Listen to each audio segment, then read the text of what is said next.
हिप्पुल्स का रहस्य, ग्रीक नाविक और पुरानी नई दुनिया। पश्चिमी दुनिया की इतिहास की किताबों में हिप्पुल्स का नाम अक्सर कोलंबस या मैगेलन जैसी ही श्रद्धा के साथ दर्ज किया जाता है। ईसा पूर्व पहली शताब्दी के इस ग्रीक नाविक को एक ऐसी खोज का श्रेय दिया जाता है जिसने दुनिया बदल दी। मानसून की हवाओं का रहस्य। लेकिन यदि आप 2000 साल पीछे जा सकें और भारत या अरब के किसी बंदरगाह पर किसी नाविक के कान में उसका नाम फुसफुसाएं तो वे शायद हंस पड़ेंगे, क्योंकि हिंद महासागर के लोगों के लिए हिप्पुल्स का यह रहस्य पिछली शताब्दियों से एक सामान्य जानकारी थी। लंबे समय तक भूमध्य सागरीय नाविक केवल तट के किनारे चलने वाले थे। वे गहरे खुले समुद्र से डरे हुए थे और हर समय तट रेखा को अपनी आंखों के सामने रखना पसंद करते थे, जिससे वे अरब प्रायद्वीप के किनारों पर धीरे धीरे रेंगते हुए आगे बढ़ते थे। यह यात्रा लंबी, खतरनाक और समुद्री लुटेरों से भरी थी जो खाड़ियों में छिपे रहते थे। लेकिन फिर हिप्पुल्स आया। लगभग 100 ईसा पूर्व में उसने समुद्र की सांस के बारे में कुछ असाधारण महसूस किया। उसने देखा कि दुनिया के इस हिस्से में हवाएं बेतरतीब ढंग से नहीं चलती। वे एक पूर्वानुमेय मौसमी मशीन की तरह थीं। नवंबर से जनवरी तक उत्तर पूर्वी मानसून महाद्वीपीय एशिया से पूर्वी अफ्रीका की ओर शुष्क हवाएं चलाता है।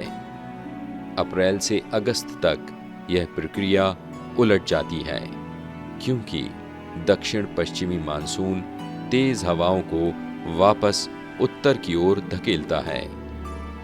हिप्पुल्स की इस खोज ने ग्रीको रोमन जहाजों को तट से चिपके रहने के बजाय सीधे खुले अरब सागर के पार जाने की अनुमति दी।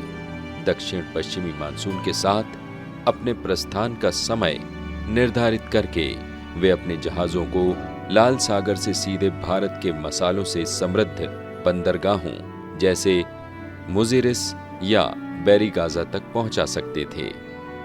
इसने बैरेनिका बंदरगाह को एक फलते फूलते मरुस्थलीय एम्पोरियम में बदल दिया, जहां भारतीय काली मिर्च और रेशम के बदले रोमन सिक्कों का व्यापार होता था। इस समुद्री क्रांति को पहली शताब्दी ईस्वी के एक प्रसिद्ध दस्तावेज में दर्ज किया गया है, जिसे पेरिप्लस ऑफ द एरिथ्रियन सी कहा जाता है।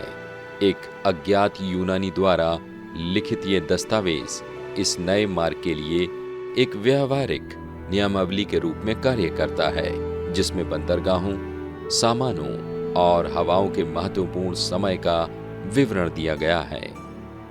हिप्पुल्स का असली रहस्य परिप्रेक्ष्य का एक सबक है, जहां यूनानी इतिहासकारों ने उन्हें एक अग्रणी के रूप में सराहा।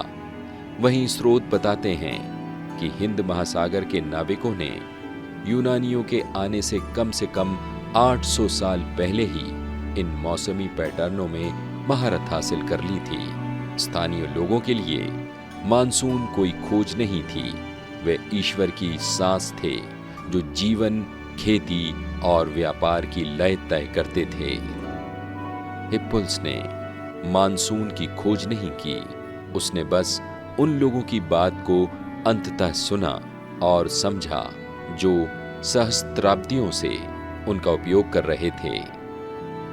उनकी कहानी उस क्षण का प्रतिनिधित्व करती है जब भूमध्य सागरीय दुनिया को आखिरकार एक विशाल, प्राचीन और अत्यधिक परिष्कृत एफ्रो एशियाई नेटवर्क को स्वीकार करने और उसमें शामिल होने के लिए मजबूर होना पड़ा, जो रोम के एक शहर बनने से बहुत पहले से फल फूल रहा था।